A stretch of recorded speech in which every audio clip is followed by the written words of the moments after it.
5 seconds. Start. Mr. Vice Chairman, I wish to make a few observations of a general nature on the appropriation bill. Stop.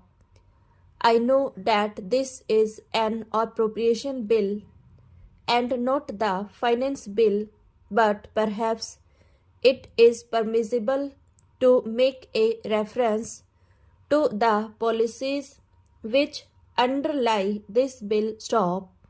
The bill in its broad feature is having regard to all the circumstances that prevent in this country a reasonable measure and deserving all the support of this house. Stop.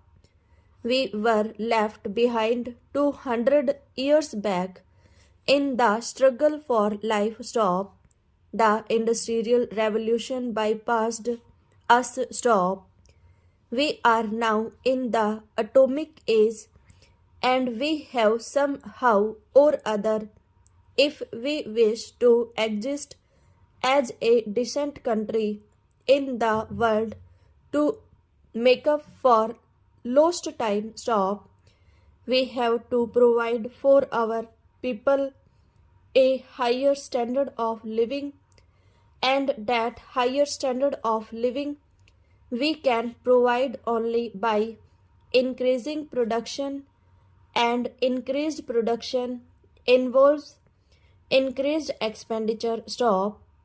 You cannot have increased expenditure without heavy taxation, and it is inevitable, therefore, that the tendency to tax more and more should increase with the expansion of states' activities. Stop.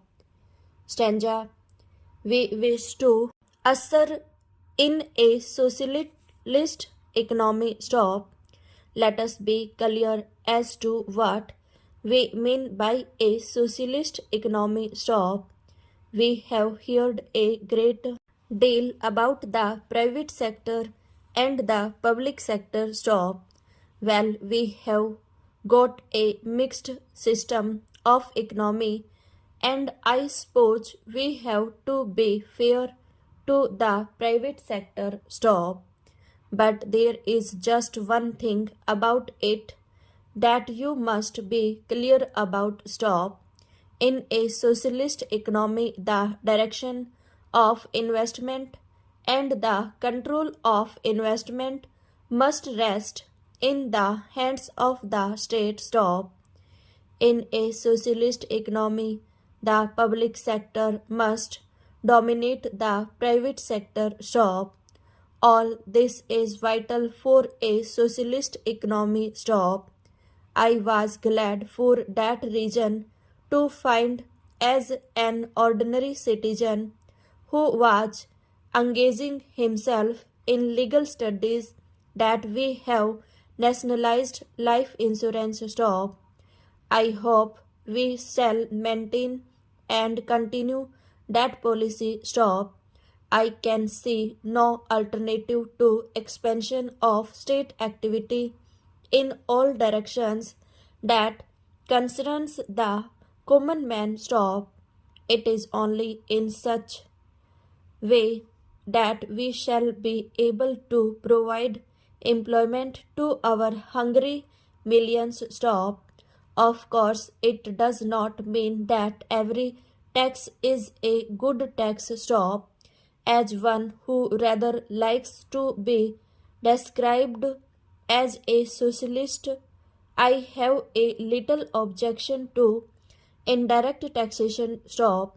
I think the better way to deal with the problem of taxation is to tax those who are in a position to bear the burden of taxation. Stop. We find the richer classes always saying that the taxation is very heavy. Stop. Even if the taxation was moderate, they would say it was heavy. Stop. But it is extraordinary that when Once a tax of a direct nature has been levied, the industry is able ultimately to adjust itself to the conditions imposed by the tax, and therefore we have to do a little dynamic thinking in these matters. Stop.